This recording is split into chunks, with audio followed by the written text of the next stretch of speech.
So this is our podcast, Butter Salt Review, episode 1. Episode 1. And we did The Conjuring. The devil made me do it simply because it came out on the exact day that's the reason. that we decided to watch a movie. Yeah. So we're with this, and I think it's a kind of a combination of things. One, I used to love podcasting. I like listening to podcasts. You like listening to podcasts. I've tried for years to get her to do a podcast. But I feel like now we're at a kind of a place, I don't know, this is really where my mind was with COVID. Way too many kids. We have 4 kids. Yeah, we're not really at a place. This was...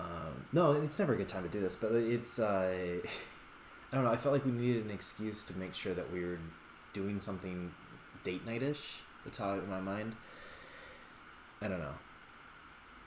And so every Friday we're watching a movie, preferably one of the newer movies, and that's where The Conjuring happened to come out. We'll record on Twitch every Saturday then, our thoughts. Yep. And then come Wednesday we'll post a YouTube video, and then audio versions will go up on Apple and Spotify. Yeah, so I think The Conjuring made sense for 2 reasons. One, dumb luck that it came out the perfect timing, right? Yeah. But then 2, you love horror movies. Yeah, they're definitely my thing. I grew up with horror movies.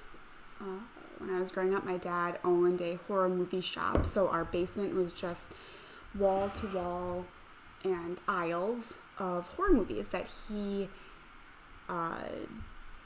VHSs at the time, so we're old. We are. So he would make copies of these VHSs, and they would get shipped all over the world for people that were looking for rare movies that, a lot of times were no longer in print or just incredibly difficult to find. And that's what I grew up on. And I don't know, my love for horror movies has kind of continued, and they're not really Josh's favorite. No. I did not grow up on that. We have very different tastes in movies. Yeah. Which is, I feel like our tastes over the years have kind of merged. No. I've ruined you a little bit. No. Maybe. I don't know. I like horror movies better though now. You tolerate them. Yeah. So that's fair. I love zombie movies, which are kind of horror-ish. I don't know. It's more like a comic book come to life type of thing, and that's one of those where people get into the debates about what's going to happen if a zombie apocalypse happens.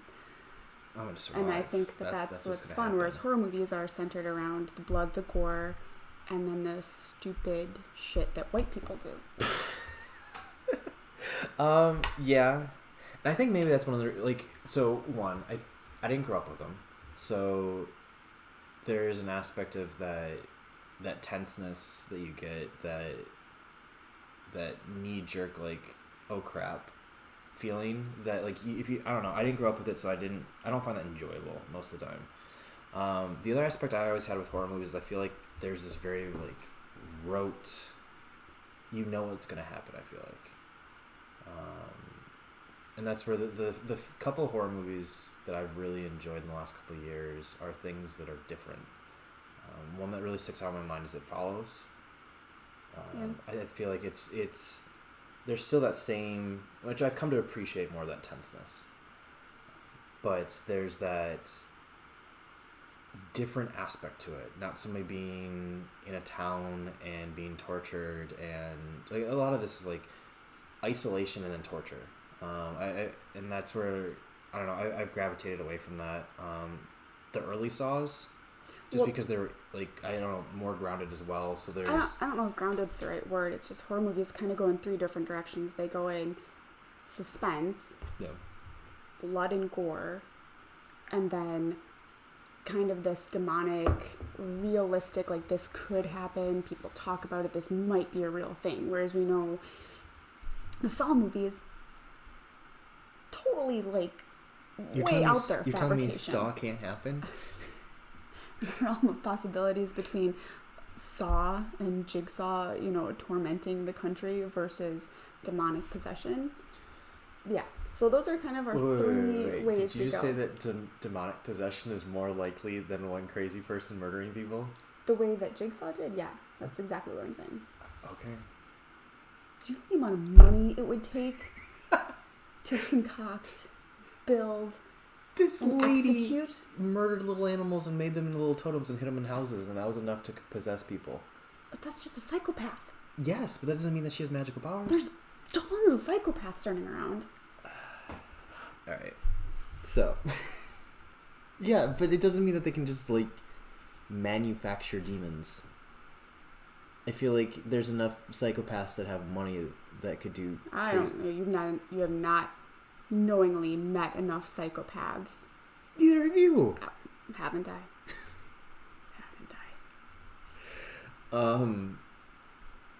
Side note, yes, I have. What? Background. I am a therapist, and I did several years working in community mental health. Met a lot of psychopaths. Worked at a couple psychiatric hospitals. Met a lot of psychopaths. Where have you worked? If we gave them enough money, they could jigsaw us. No, they wouldn't. They spend it all on cigarettes. Well, you know what? Let's just stay in your lane. I'll stay in mine. Okay, so horror movies. Yeah. So you're much more horror movies. I'm much more action, sci-fi. Yeah, I don't really like that. So Mainly because I have a hard time following the plot. I get very bored when they become really intricate. yeah, if we ever really want to mess with her, we make her watch the whole like Mission Impossible series, and we'll just watch it go. But I also kind of make it fun. We're kind of like very different backgrounds. So we're not just gonna be horror movies. It's gonna be action movies. We're gonna try to more or less take whatever's new for the week. That's kind of the big hit. Let's maybe we do like a series. I'd love to do a series. You know, so moving into this movie, one of the cool things is that because these are not really Josh's types of movies, we haven't actually watched really any of this series. And I did find this cool thing where it outlines the whole Conjuring universe. So to give a little background, I guess, just to kick this off, first they have the movie The Nun, which was 2018, and that was set in 1952. And then Annabelle Creations, which was 2017, set in 1958. Sorry, this is what the actual order is, not necessarily release order. And then they have Annabelle, which is 2014, set in 1970. Then The Conjuring 1, 2013, set in 1971. Annabelle Comes Home, 2019, set in 1972. The Curse of La Llorona, 2019, set in 1973. The Conjuring 2, which was 2016, set in 1977. And then this newest one, The Conjuring, The Devil Made Me Do It, 2021, set in 1981. So that is That's that. Yeah, that's kind of like the canon order of it. It's very, what's the line, The Witch in the Wardrobe series called? Chronicles of Narnia? Yeah. But I mean, the books are like boop boop all over the place. Yeah. So it's kind of like that, but that's the order that they're shooting for. I was actually really surprised when you showed me the timeline. There was, obviously Conjuring, right? So you know Conjuring 1 and 2. And I had remembered, which they brought up in the movie too, Annabelle. Yeah, so you saw it in the background a couple times. Yeah, so... I guess when they were in that room. Yeah, and it's actually a plot point to convince the lawyer to get involved. Yeah, come meet her. So I don't really know what that means because we haven't seen the movies. Yeah. Oh, whoops. But like the La Llorona, I can't remember the other one that you mentioned. I was surprised by how diverse the background is. I think there was, to kind of get into the movie and like very, very like initial thoughts on it. I did feel like I was at a small detriment because there's obviously this water universe. I imagine the main two characters, which are Ed and Lorraine Warren. Yeah, so they... Demonologists is what they refer to themselves as. Yeah. It's not an academic title, but yeah, self-proclaimed. What do you go to college for that? Demonology, I don't know. Where do you Somewhere go to in the South. for that? I'm gonna, maybe... Shots fired. New Orleans. Narlands? Makes sense, right? I don't know. Voodoo? Demons? I don't think that's the same thing. Stay in your lane, Johnna. No, I think that is very interlocked. So there was aspects. There was all of a sudden we introduced that they had a daughter, they had a team. Because there was, and I'm blanking on his name, Drew, I want to say. They had a daughter? Yeah, her daughter shows up at the hospital. And that's what I was saying. Like, there's like aspects of like their background that we're obviously missing. I don't think it makes a huge difference. Like, I don't think it makes or breaks the movie. I completely missed that.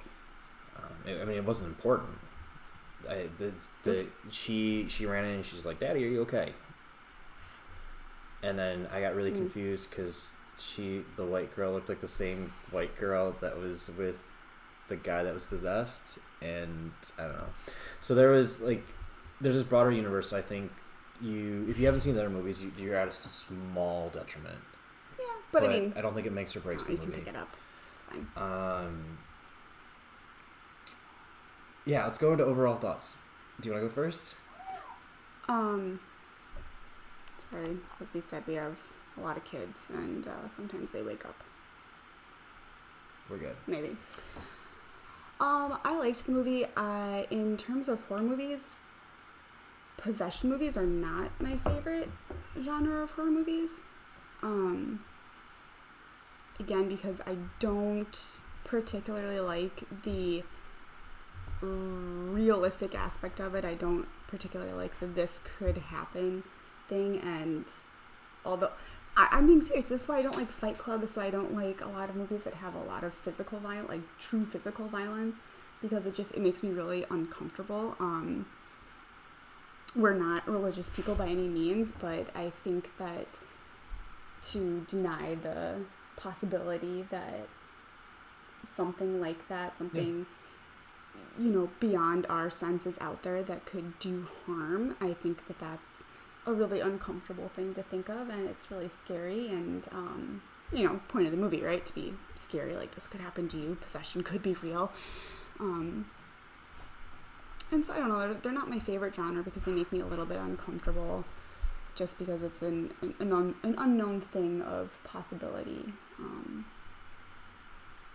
but in terms of overall movie, I liked it. Has not been my favorite possession movie, obviously. Things like the original Exorcist are pretty infamous. So but it was okay. I went for a different direction. I was actually really excited to watch this. And the reason I was excited was how it seemed to be framed is it was going to be a court case.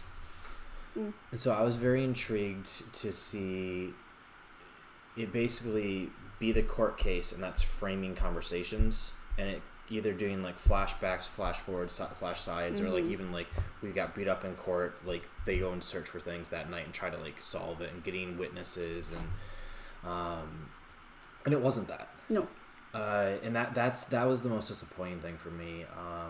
I go the opposite direction. Possession movies are both. There's an aspect that, like, obviously there's real footage, right? And that's one of my favorite part of all of these is always when they go to the credits, and they have the real pictures, the real audio and whatnot, because that type of stuff is terrifying. Yeah. It is one of those very easy things to watch a scary zombie movie, let's use that as an example, and it doesn't matter how much it scares the shit out of you. You end the movie and you're like, there's no zombies. We're good. And whether or not you're able to view the movie as sensationalized or not, you can, like, once it goes to those credits and you see, like, this was literally footage, and, like, they cut some of the same audio as what they use in the audio, and, like, there's a real court case, which we'll talk about at the end, but, like, this is tied to a real thing that happens. It strikes you differently. And so I both dislike it and like it more because of that. Because in my mind, when I watch the movie, I just like, this is not real. Like, flat out, this is not real, whatever. Whereas, again, not real, but like Texas Chainsaw, like, you can break down somewhere and have a really terrible life because nobody knows that you're there, and probably somebody's not going to sprint with a chainsaw above their head because those things are heavy. But, like, everything else that they do to mess with you, that, like, legitimately can happen. Yeah. And so, like, I don't view the demonic stuff to be as real. Like, I cracked the joke. Like, I tried to not talk to her at all about the movie last night, but I cracked one joke of, like, why do they never break any bones? Because, like, your body can't, like... Well, the thing is, they might. I mean... I don't know. But, like... People who have been possessed talk about the immense amount of pain their body was in. Yeah. So, and that's where I wanted the court case to ground it more. And that's where I was, like, excited for. And I think, I don't remember this well, but we watched Emily Rose a long time ago. That's another one of my, I actually do like that possession movie because it is more following that court case. Yes. And that's where I was excited, as I wanted that court case. Yeah, and again, it gives you more that, okay, this actually did happen, whereas this movie is based on a true story, but, you know, it's sensationalized, and things are a little bit more elaborate than how they would have been way back when. Yeah. So you want to get into? We can get into the plot a little bit. Mm-hmm. So The Conjuring, The Devil Made Me Do It, released literally yesterday, so June 4th. Thus far, it's kind of had middling reviews. So it's sitting 61 on Rotten Tomatoes, 53 on Metacritic, which I think kind of matches where we're at. We're kind of like middle of the road. I think that's really fair. We watched it on HBO because it's part of that HBO, like, getting Warner Brothers at the same time as theater, so that's why we were able to watch it right away. So a little background on us. We both grew up in Wisconsin, and the movie takes place in No, it's not. It's a different Brookfield. I know. And it was like it takes place in 1981, and they kept saying Brookfield with, like, no context of where it is. And I was like, this happened in Brookfield, Wisconsin. This is so cool. And I was like, I am in. This is, like, so much cooler now. And then I realized that this guy eventually, like, drove like 20 minutes to Massachusetts. Like, no, like, my whole earth was shattered. But they do a really, like, I liked how this started. They don't pull any punches. They start in it. Yes. Which is really, really cool. There is a little boy, David. Yep. He is being exercised. Ed and Lorraine, like we talked about, basically come in and fluff the exorcism. They get it all prepped they kind of add as a medium, like, the connection to, like, the priests and the experience that they have in trying to help guide the family and what to do and what, you know, is this actually a demonic possession? And they have their little video cameras and recordings, and they're trying to legitimize this. And I haven't really looked a whole lot into them, but I think that people who do this, I mean, they do believe most of the time that these things are real. I think sometimes they feel pressured to fluff some of it up a little bit to make others believe. Yeah. So you're in full... No, yes, so they're in there. Yeah. And then there's always this half-witted priest that seems to be in every movie who can't actually complete the exorcism correctly.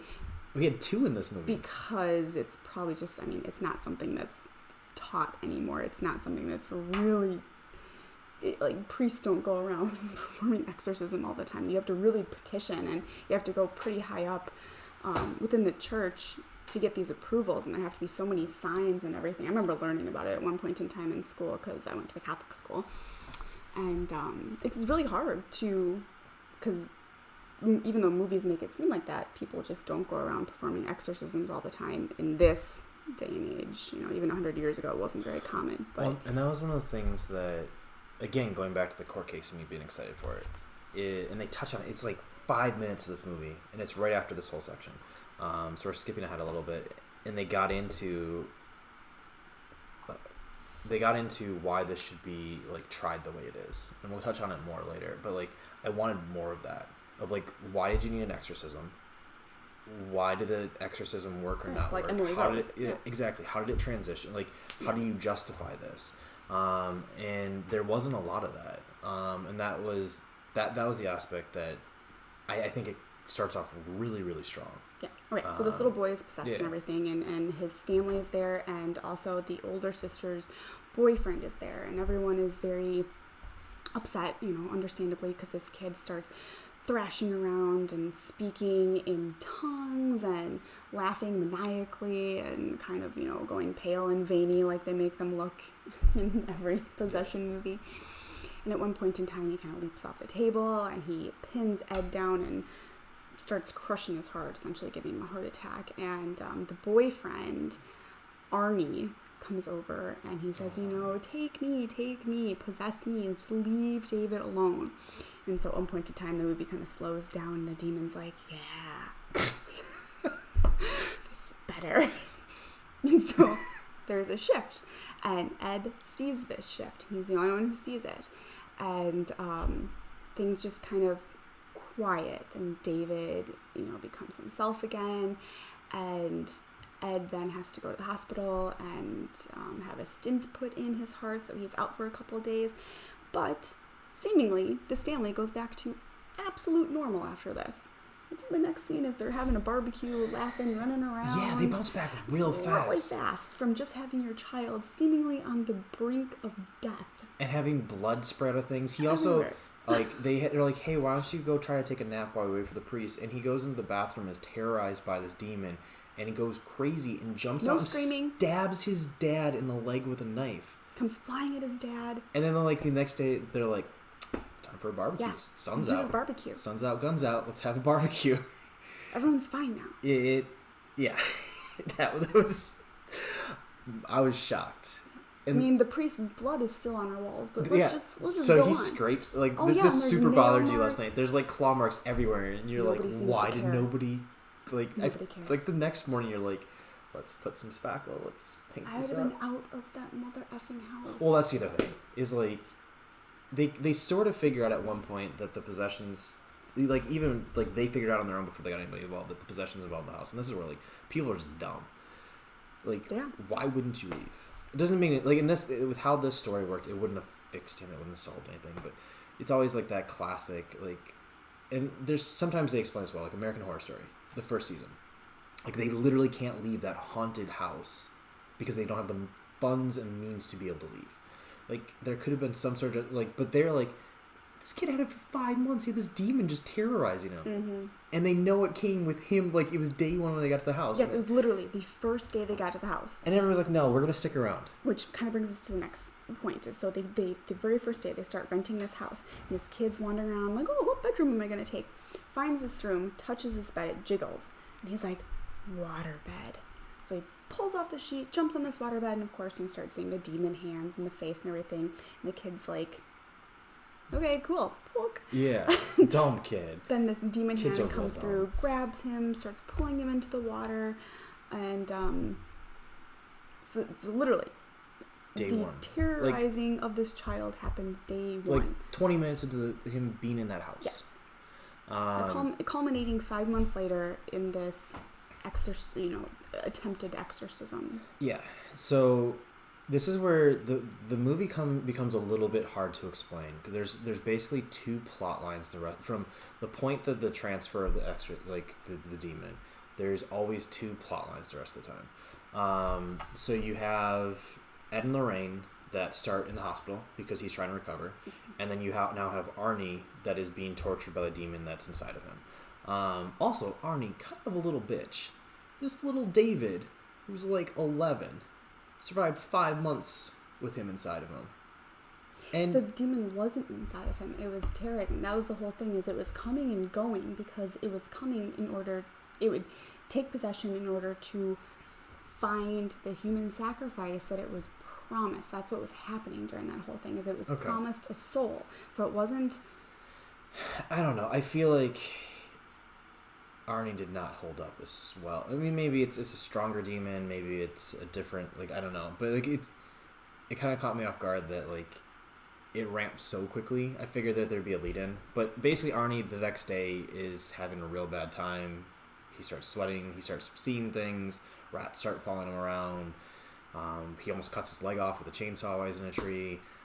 He's sweating, and him and his girlfriend are staying in this weird dude. They live together, and they're working at a dog shelter. Yep. No, it's not a shelter. It's a grooming. Okay. It's grooming. It's kennel and grooming. And she works for this guy who owns this kennel and grooming place, and they are given a room to stay in. That's part of her working there, is they're allowed to stay in this room and live there. And it's very noisy, very chaotic. The owner seems very kind of jovial, if not maybe a little bit of an alcoholic. Maybe. A little bit. Yeah. And he's just kind of taken his touchiness and his joking because he's, all red in the nose and he's drunk. Okay. And he won't let go of Debbie, the girlfriend / older sister. And so the demon basically manufactures that. It's a really cool scene.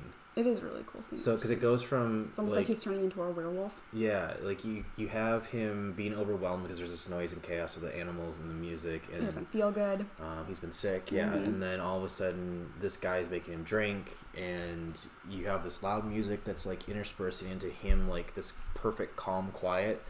And then you all of a sudden have him turn, and his...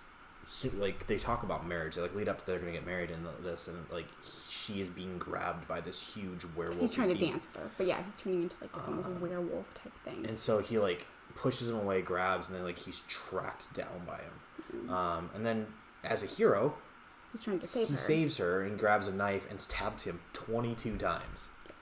And that's where we cut to, okay, now he's been arrested. He's walking down the street. The cop arrests him. He's covered in blood and says, I don't remember, but I think somebody's hurt. So yeah, you go to court. And they are going to do first-degree murder. They're pushing for the death penalty. And this is where the family reaches out back to Ed and Lorraine. And even though Ed's recovering, they want to get involved. And they prove that he's not currently possessed by a demon, so they can't use that. Yeah.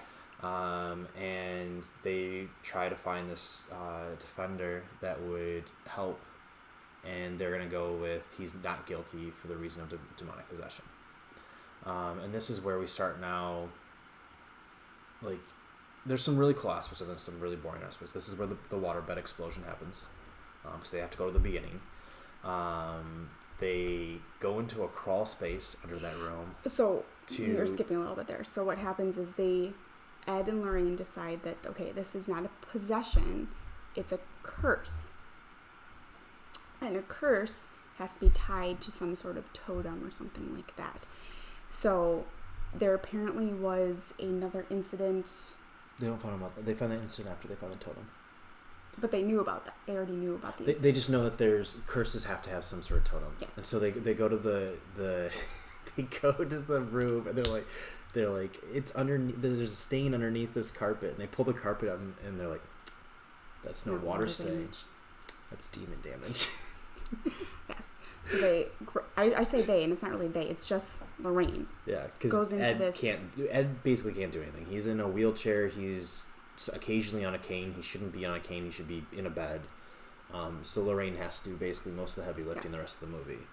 And she very calmly, if not jokingly, it's like, don't worry, Ed. I got this. I'm going to go into a crawl space that's been haunted by demons. Hold my purse. Literally, hold my purse. And she crawls into, take this crappy light because it's the 80s. Yeah. Yes, right. If you've seen crawl spaces, they're always creepy. Don't go in a crawl space. No matter what, don't go in a crawl space. Always. Our last house, apparently, according to people that had to go into it when we lived there, cleanest crawl space I've ever seen. Super clean. Still could creepy not pay as me enough money fuck. to go in there. There's no way I ever fucking Never. went there. No.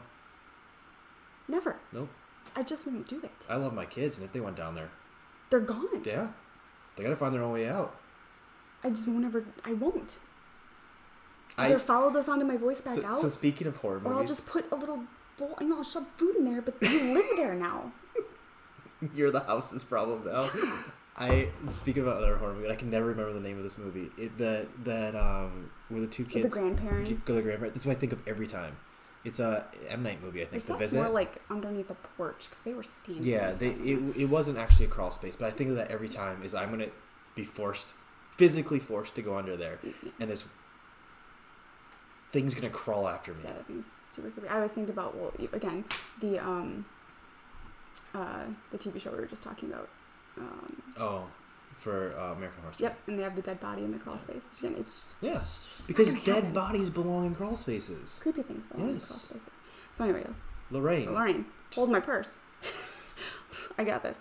And she goes into this crawl space and creeping along, spider webs, all this stuff. Finally, she gets to this area that's like sectioned off by plastic for whatever reason. Again, she's like, "That's where I gotta go next." Let's Opens go to the it up, murder square. Rats everywhere, and then she sees this little like ratty rag that someone should have thrown out a long time ago. And she's like, "It's under there." Takes a stick, flips it off, and it looks like if you've ever seen a dried up stingray. It's a deep cut. It looks like that, but like two of them put together. Yeah, back they to basically back. took a bunch of animal bones and crafted them together to make a totem. Yes, and she takes it out, and look above, and there's the demon damage goo, and now we have our totem. And we skipped the one you bring up, demon goo.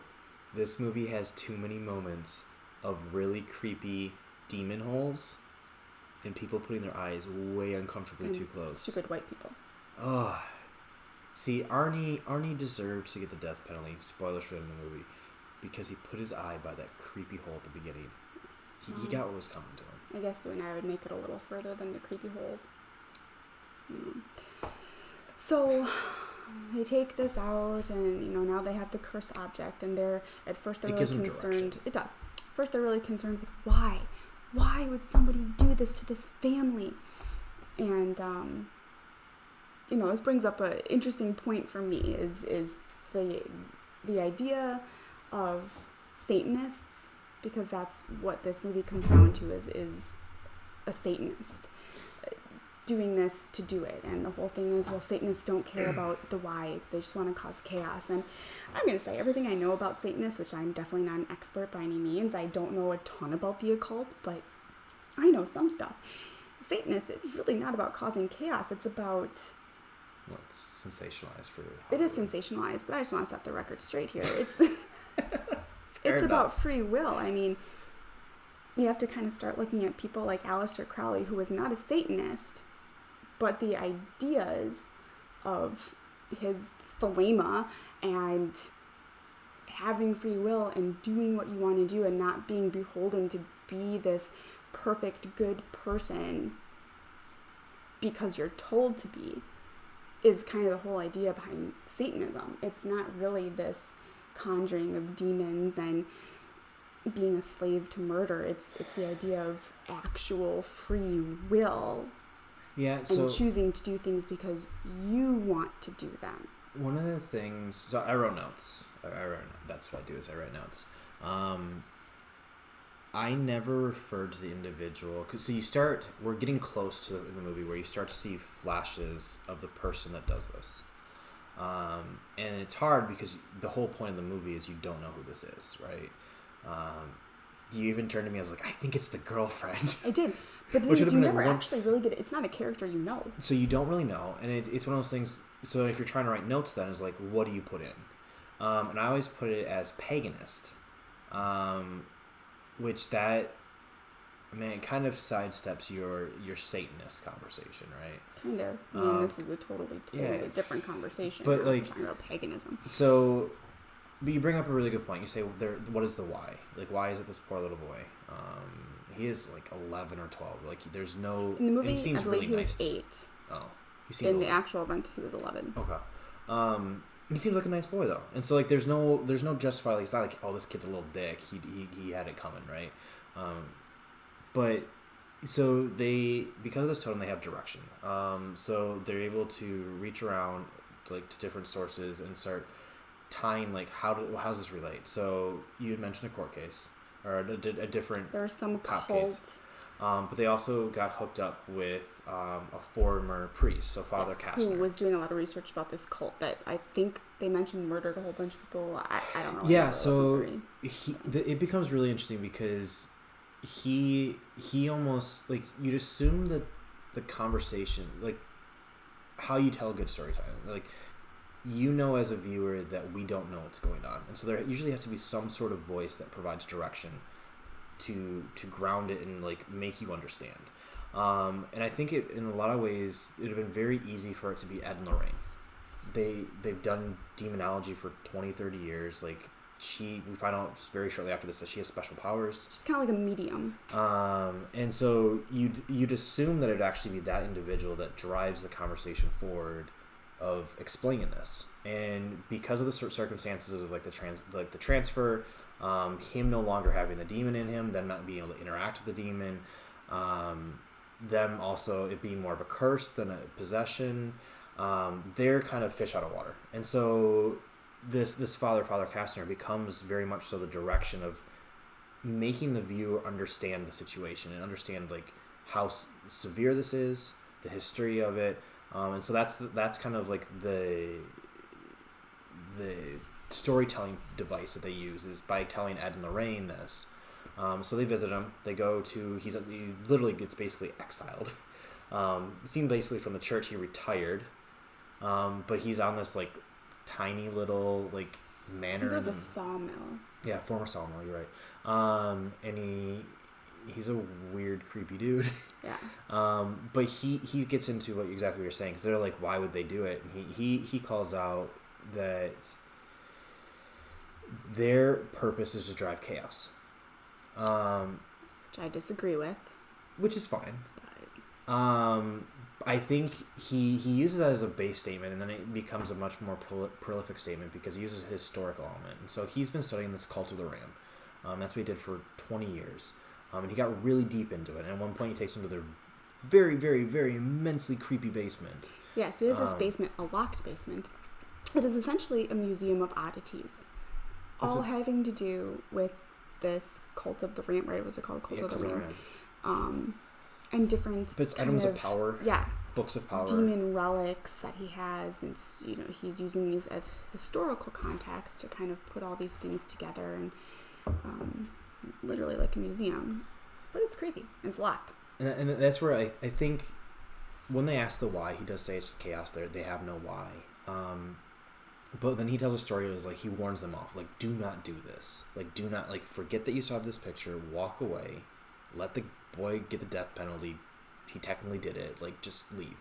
And he brings up that the cult of the Ram that he was following eventually got cracked down by the cops, and they basically told the prosecutor to leave him alone.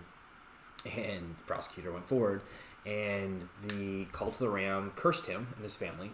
And so the prosecutor's wife had a baby with his heart outside his body, died, and then like a month after that, his wife put her head on a railroad track and had a train run her over.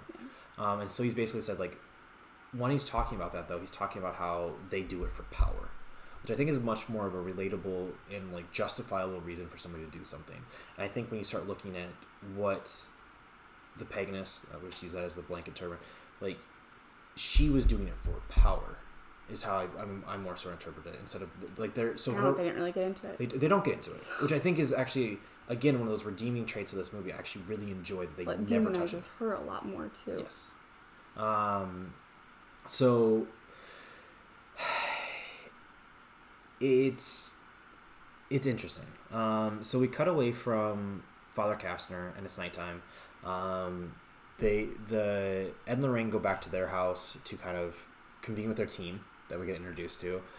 That's when they introduce that there is the other court case that's in, or the other cop case that was in Danvers, so they're getting ready to go there. But that night we have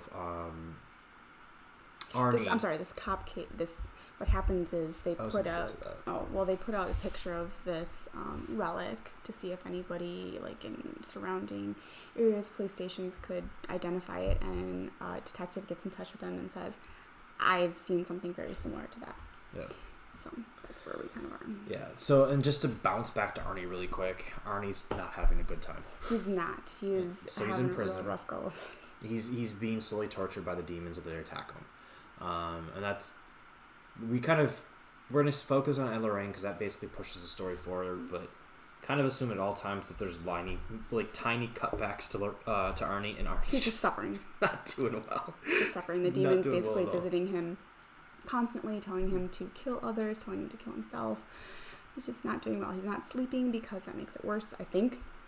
Well, he's not sleeping because there's a combination of he's immensely cold, and this is where David comes in, so that we're skipping a couple scenes, but David talks about like how he never felt like he was alone. Like there was always something like right here and something always talking to him. And whatever David had, Arnie has it worse. Yeah. So they do show him in prison, and like there'll be like a cop walking, you see a shadow, and that shadow becomes something, or like it sounds like a T-Rex is walking through because like there's these huge footsteps, and so like everything is playing against him.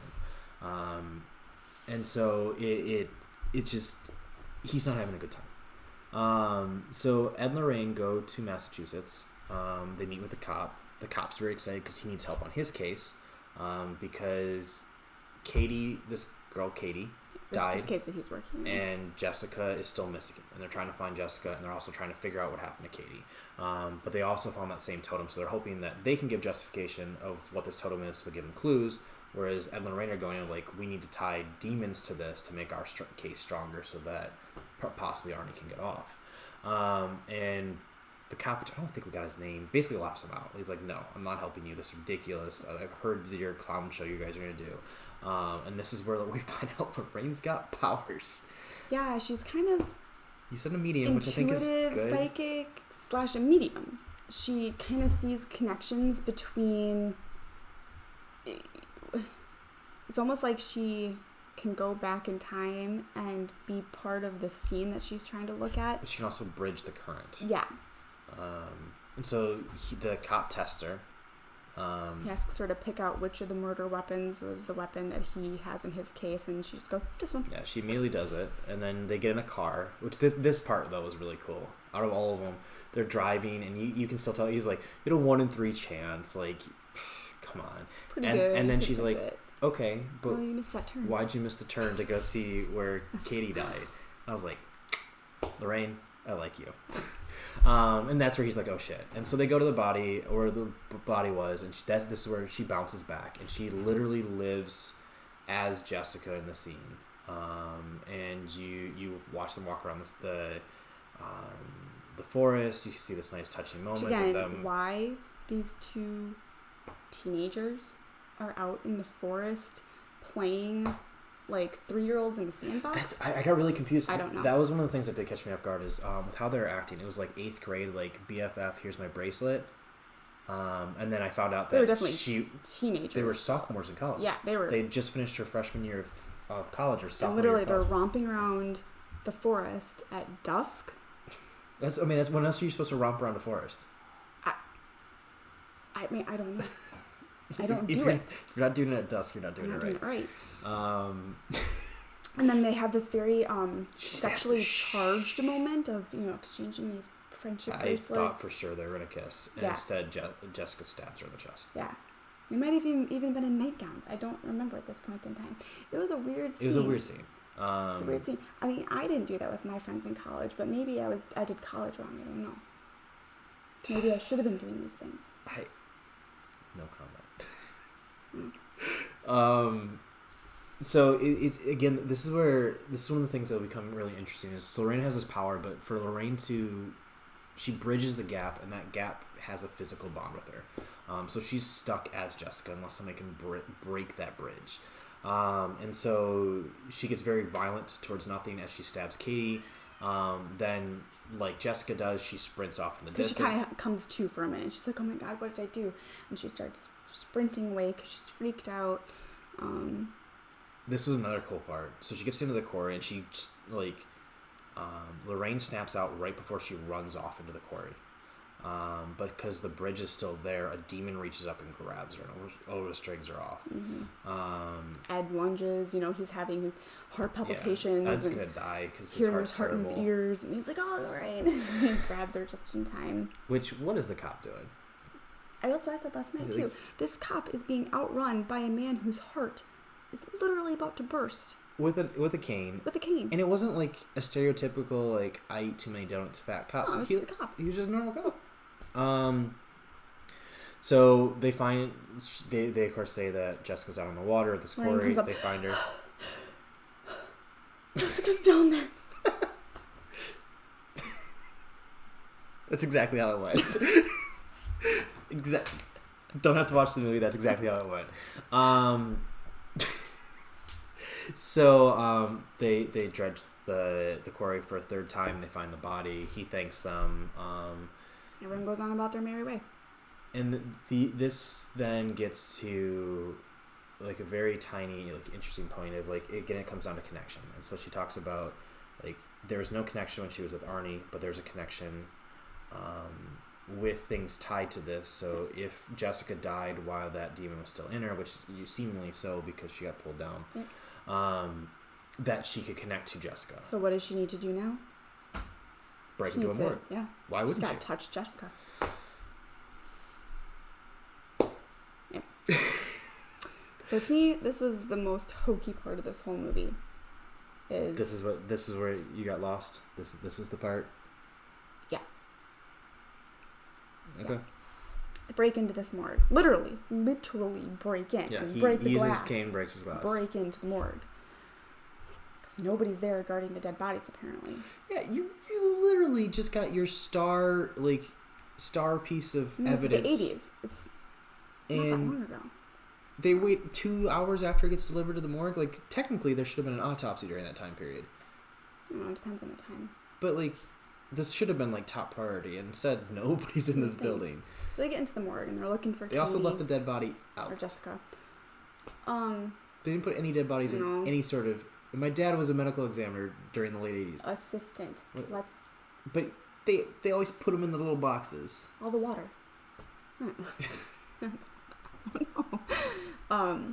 So they find her, and Lorraine touches her, starts the connection, starts to see who is behind all of this, getting the figure, seeing the altar, hears a train track, figures out she's underground, and then Ed's like, all right, time to go. We gotta go. Lights are flickering, we gotta go.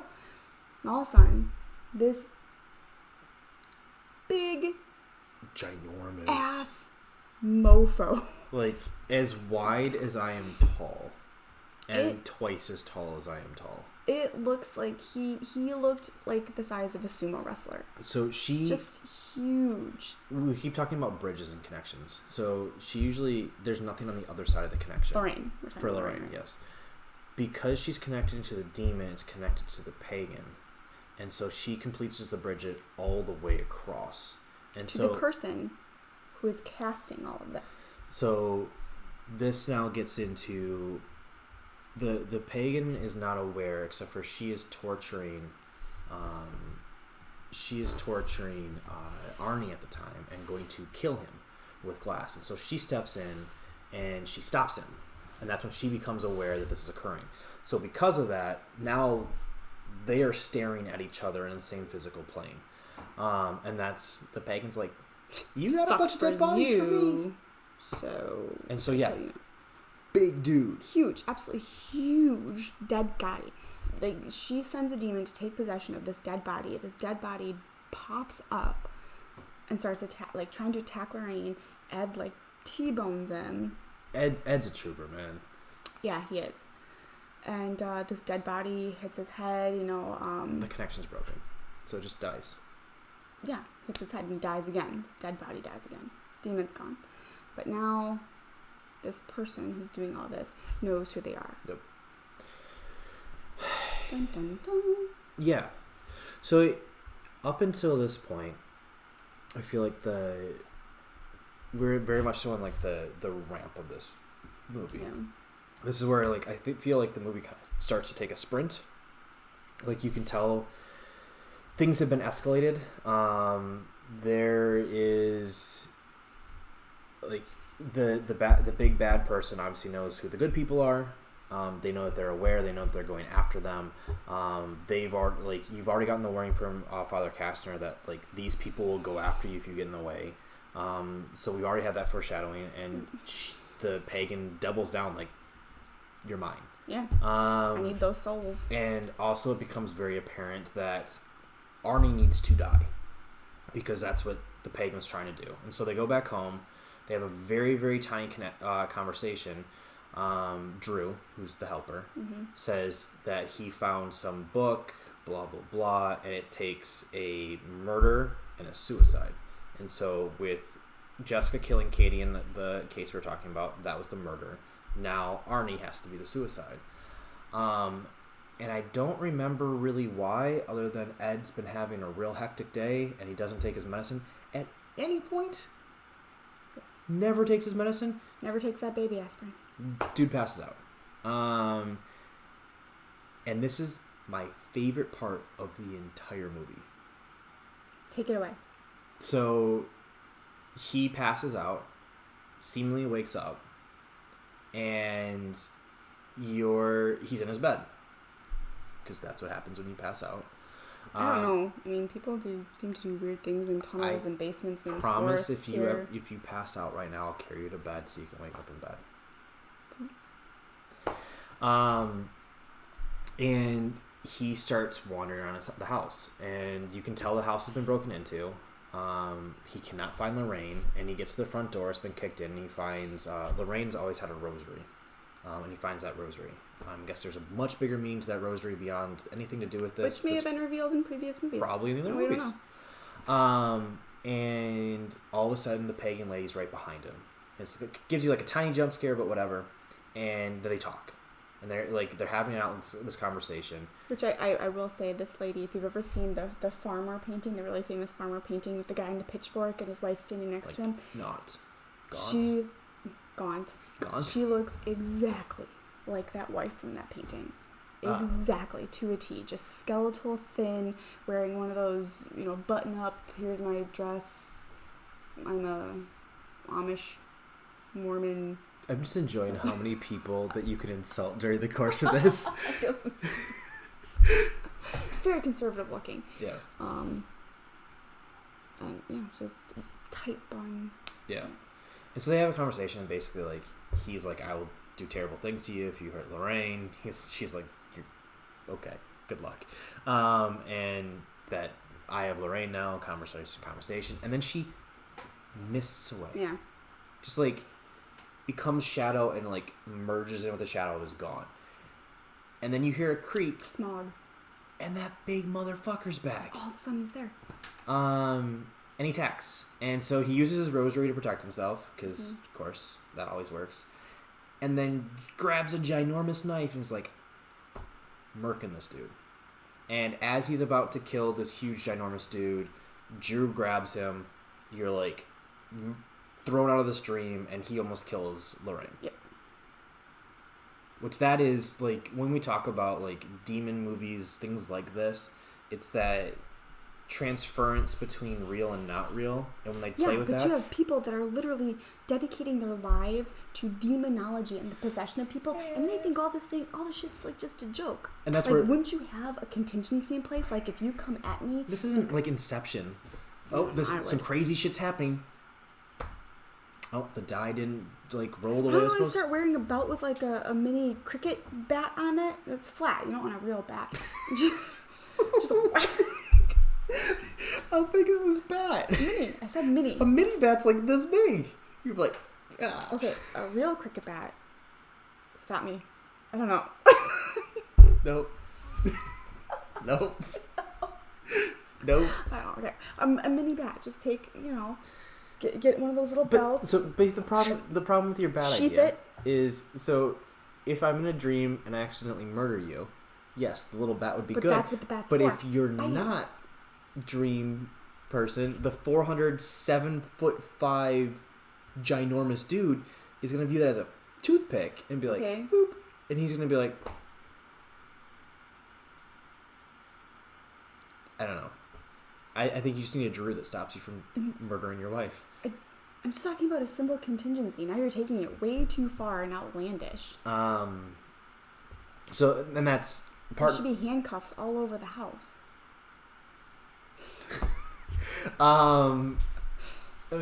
Scene number 1, favorite scene, is Arnie killing the guy. Because again, it's that merger of real and not real. It was a really cool scene. And this I'm not sure which one I'd pick. Probably this one was more impactful. Because this is like confirmation that, oh shit, they got to them. 2 ways. 1, when you think that she broke in and she can come and go as she wants. And 2, when you realize that she'd already gotten there before they got home. Our problem is it's becoming really magical-esque. Yeah, I mean, it's demons. That's not the same. She's moving into a different kind of realm. I don't know. I didn't see it as totally connected things, and thought it was a little... So they search for the totem. They find it. There's some dying flowers that has the totem, so now we know that Ed's cursed. Which is how the demon got into the house, because she put a totem into the house. Drew, the assistant, was like, oh yeah, someone came and dropped these off for you today. That's how it got there. So that's how the demon was able to enter the house. So, and this is something that I just thought of. There's technically 3 possessions. I know by killing the altar, it breaks the possessions. But there should have been They found this out, that they have to destroy the altar in which she is casting these curses. That's one of the things that Drew finds in his searches. That's what the murder-suicide altar, they have to find the altar. Then pass out. But Ed's cursed, so technically one of the things is a soul for a soul. And so you got the first soul with Katie. Seemingly you'll get the second soul with Arnie. But there should have been a third soul that needed to be Ed. That's just like a tiny... Yeah, I suppose. But whatever. So now we're in Endgame. Like, movie's wrapping up. Arnie's put on suicide watch. It's having a rough go. Debbie, which is the girlfriend, staying with him. They tie him down. Because it's the 80s, and apparently anyone can just hang out at midnight in a prison with nobody watching. Yeah. 80s. Wild times. And then Ed's not doing well. That's why there were a lot of serial killers then. I mean, this kind of makes sense. Sure. Lack of supervision. Sure. I don't remember why, but I think Ed's looking for locations, as he's looking for locations with Drew. And Lorraine's like, I'm out, gonna go see Father Castle. I gotta go see him. Gotta figure this out. Got it. Just have to do this. Which, everybody watching the movie, I'm sure you had the same thought, as soon as she started driving to Castner, which I already kind of felt, like that basement was so creepy that it had to be him. As soon as she started driving, I'm like, it's gonna be Father Castner, or something tied to Father Castner. He looked like a demon that first time you saw him.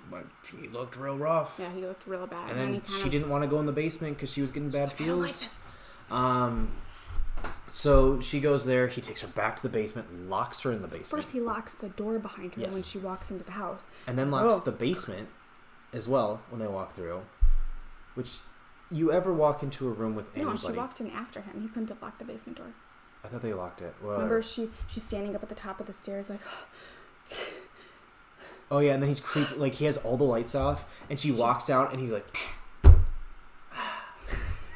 That's what I was waiting for him to jump. Yeah. And so she's there, and she calls... Starts paging through some photos, and he starts slowly telling a little bit more of his life story, and all of a sudden she stops in a photo.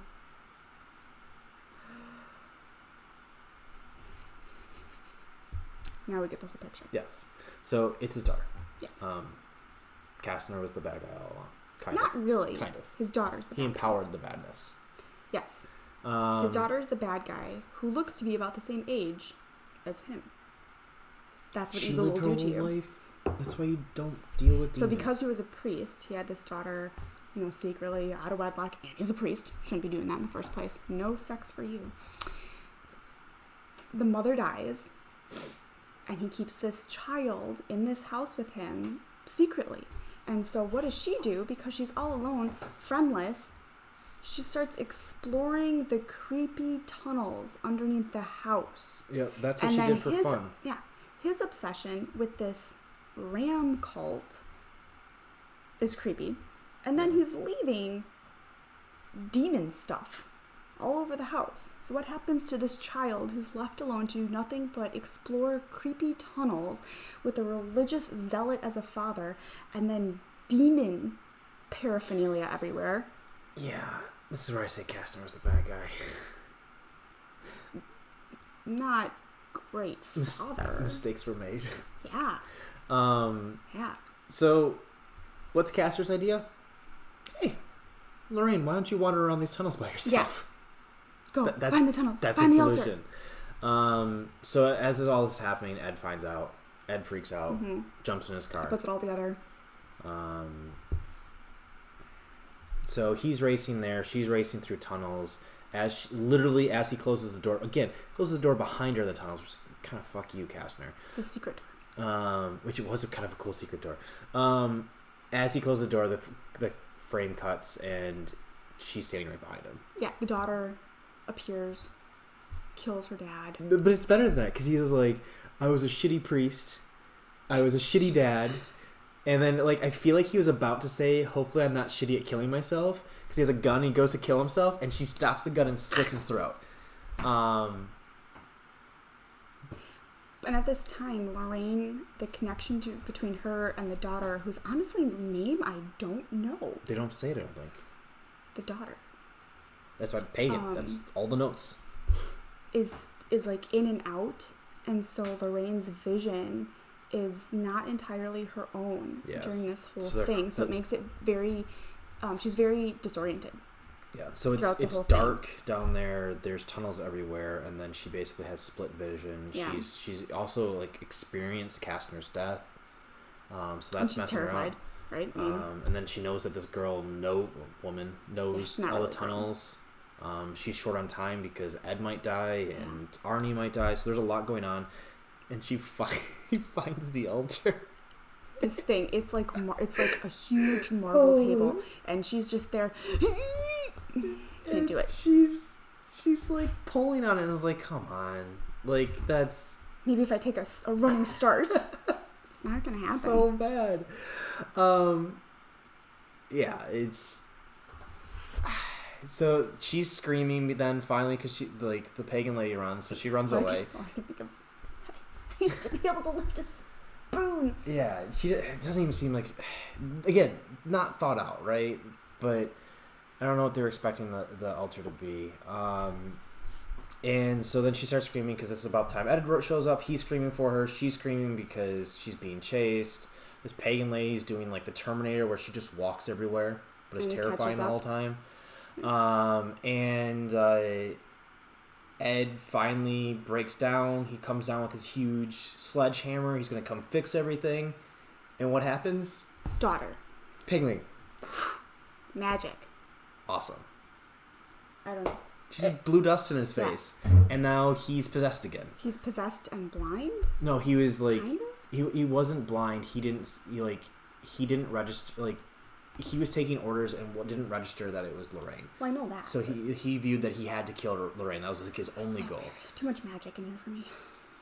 I mean, we're talking about demonology. So he's walking around with a sledgehammer. Trying to murder her. Heart bursting. I know. I just kept waiting for... I thought this movie... Well, there's two ways. One, I said it right away. It's like, just stand in front of the altar and have him swing away. Which is ultimately kind of what happens. That's kind of what happened. Way too long. But I also kind of expected that we're going to get to the end and he was about to kill her and he'd just die. But they play this whole like power of love. Literally, like literally. The movie ends with power of love. I was so mad because at the same time we cut back to Arnie with his soon to be fiance, whatever, and he's about to be folded. He's folding in half, and as they do in these movies there's exorcisms where they all, happening. And I thought he was going to kill the father there, but then he realizes he has to kill himself. She stops him, and she's like, "I love you." And then at the same time that happens, Lorraine's about to have her brains bashed in, and she's like, "I love you. Remember our first date?" And that's enough for both of them. They're like, "Yep, demons aren't strong enough." They both stop, and then he like breaks out of it, smashes the altar. The daughter. Arnie's okay. Yeah, Arnie's okay. Falls to the ground. And he's like, the daughter starts walking towards them and it, starts panicking because now she is not given the soul that she promised in exchange for the possession that she cursed someone with. So the demon comes. The demon version of her. Yeah, the demon version of her comes and folds her body onto itself and kills her. Yep. Takes the soul. Yep. Done with the daughter. Yep. Okay. And we leave the tunnels.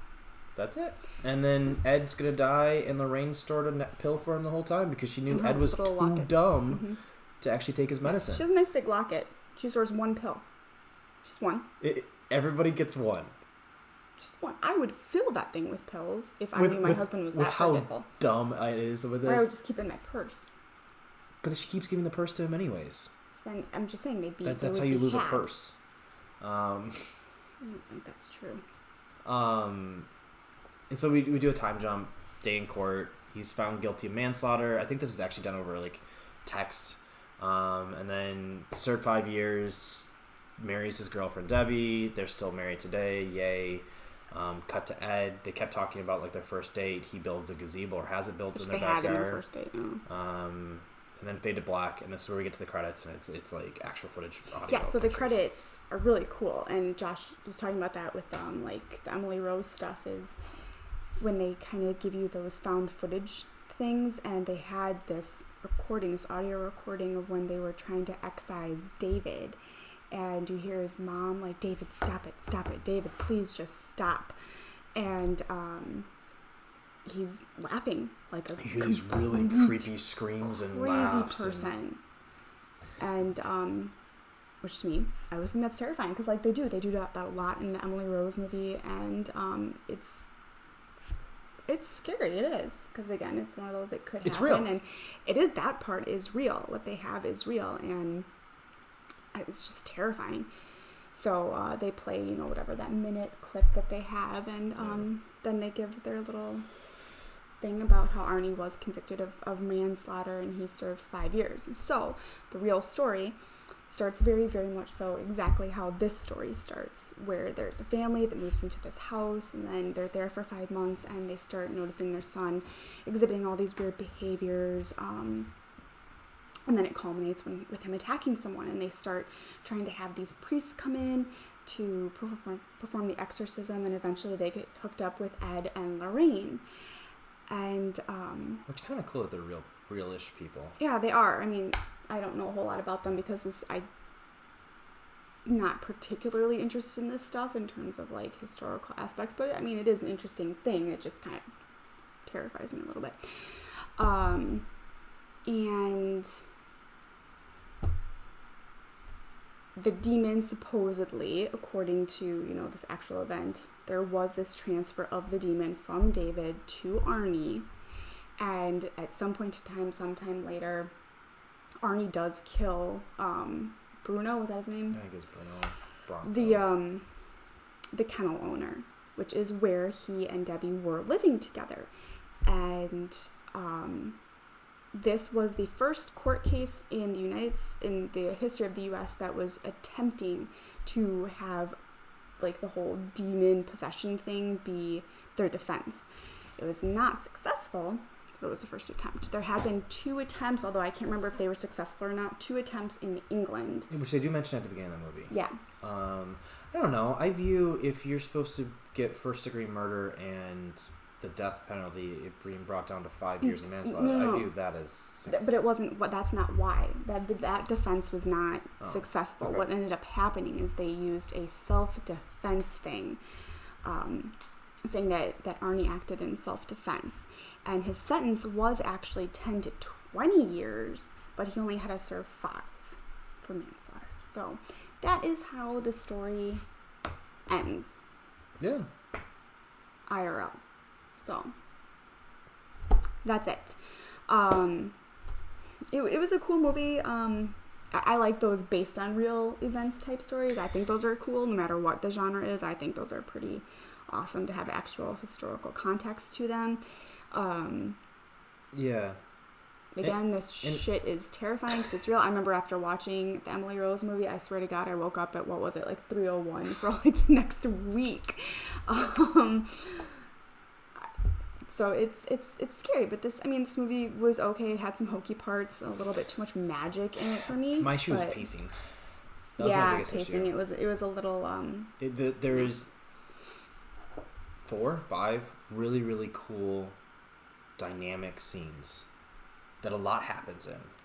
You get if I were to write the notes, I bet we'd have talked only about those 4 or 5 scenes. Because you have the initial exorcism, the transfers, you have the killing aspect, you have the finding Jessica's body in the quarry, that scene with the morgue, and then you have the dream sequence and the end. And those are like crazy, crazy cool. There's a lot happening. Very, very interesting. We probably would have talked about Castner because he's fucking crazy. But it's the in-betweens that are really, like, there's just nothing. And you lose because there's not, for most of the movie, there's not actively things going after Ed and Lorraine.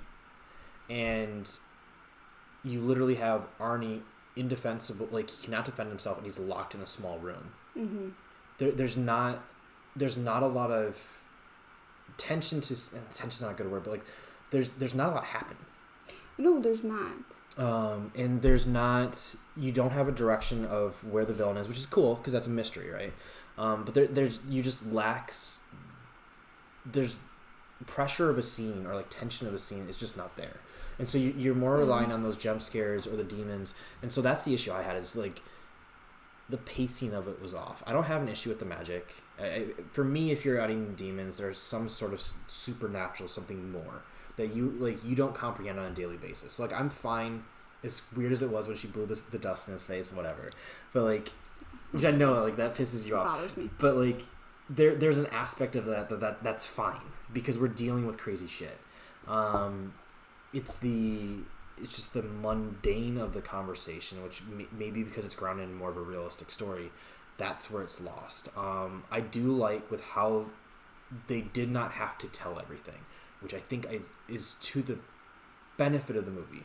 Like, they go to the defense lawyer and they say, you need to come back to our house and meet Annabelle, which would be really cool, right? Yeah, and that's the only, like, but they don't explain nod it. to her. And nothing knows it. And she comes in, she's like, yep, I'm on your guys' side. Like, that's it. We don't see anything never happen. see, like, you cut from that to her defending. Which it's is just probably really cool. because the assumption is that you've seen Yeah. Annabelle. So you know exactly what it's going to be like to meet this doll. And you do see her at one point in time in the background because the Warrens have their own little kind of room of oddities. It's the only thing we house. skipped is after all of this, they take the pagan bowl that the pagan lady's been fucking with everybody, and they take it back to their house, which seems like a really bad idea.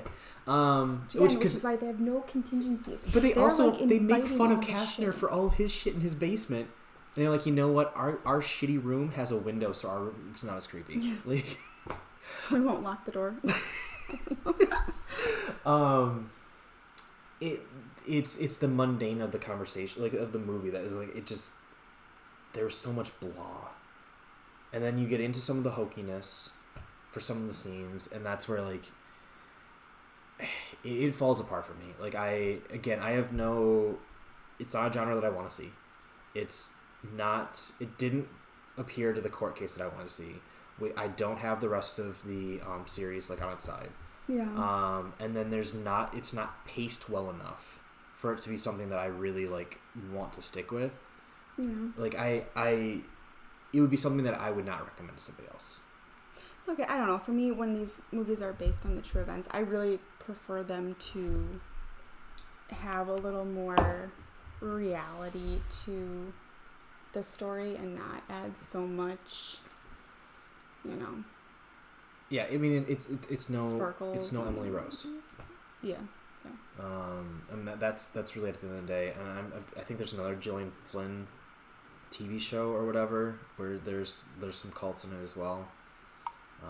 Yeah, there's kind of a cult one. The Gillian Flynn stuff is not based off. Yeah, but it's not based off of real. But like anything. that, there's an aspect of grounding to it, I guess. I don't know. Hers is just pure fiction. It's just. But like it feels like it could happen in the real world.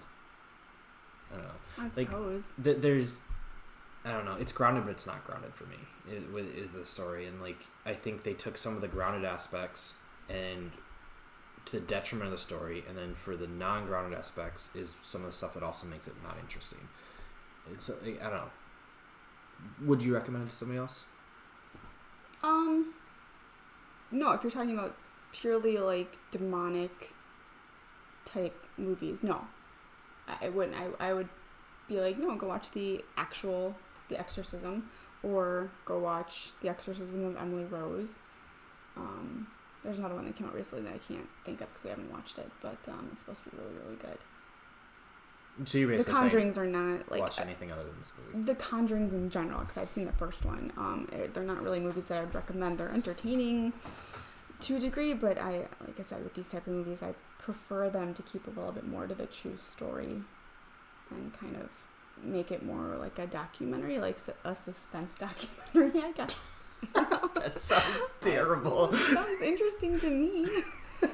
I would like that. Yeah. So, I don't know. Yeah, well, that's it. That is our wrap on The Conjuring. The Devil Made Me Do It. Yeah. So, we're going to continue to do this. Like we said at the beginning, we'll be doing, every Saturday we'll be doing this recording. Every Wednesday we'll put out the video and the audio. We do have plans for the next couple of weeks. So the next 4 weeks we actually have our movies planned. So on the 12th we'll be recording Infinite, which is coming out on Paramount Plus as Mark Wahlberg. Apparently he lives multiple lives. That's about as much as we know. It's kind of like a sci-fi action movie. I have a hard time following movies like this. Oh, she's going to be a disaster. It's going to be funny though. And we're going to get more wine in her for that one, which will make it even more interesting. Movies like this, they're all like Memento. Memento? Can't do it. I can't do it. She's gonna 5 be a minutes mess. in, I'm like, what the fuck is happening? And I'm lost. Yeah, so we'll see how many times it takes, because usually that means that she falls asleep during the movie. Yes, it does. So we'll see how next week goes. On the 18th, we're doing Luca. That's a new Pixar movie. On the 25th, we'll be doing In the Heights. It's the new musical from the creators of Hamilton. These are my movies. She's super excited for that. I love any movie where they're singing and dancing. I'm all for it. I'm there. It's just that's gonna be the rough one for me. Oh man, I love it. And then I love it, and then I'll be singing. I know for a long time. If we get it, she might sing during the recording. So if nothing else, you want to be there because she'll sing probably. Awesome. I'm very confident of that. Our 5-year-old son, now sings Hamilton. Yeah. It's. And then so the last one we have planned for the next couple of weeks is we'll be doing the Tomorrow War on July 2nd. That is a sci-fi movie with Chris Pratt where the future comes back in time and Chris Pratt being Chris Pratt needs to go in the future. I don't know if he really has another character. I love Chris Pratt, but I'm excited. He's kind of always Chris Pratt. So that's what we're gonna do for the next couple of weeks. Really hope that everybody liked this. We're gonna keep doing more of these. As long as I can keep Johnna interested, we're going to keep doing these. But we're not married to the format. We're not married to how we do this. So, yeah. Suggestions are great. So, yeah, either come in. Like I said, we're doing Twitch every Saturday. So, come in, jump into the comments. We're going to wrap this up. We're going to stay on, though. So, anybody that's in the comments, if you guys want to ask some questions, we'll address the questions afterwards. But then also, you can always email us at buttersaltreview@gmail.com. You can get your questions in for that too. And we'll be, if we're getting good questions, we'll start reading those on air. Josh is going to work on his ums. No. Yep. I did good until the end. That's all I'm going to say. So if you want to do a drinking game, just every time I say drink, take a drink. You'll be really fucked up. Yeah, you will. It won't take long. This has been an hour and 20 minutes. Will not take that long. Yeah. So that's going to do it for us here. This is the first episode of Butter Salt Review. Us watching The Conjuring. Really appreciate everybody listening. Yeah, thank you.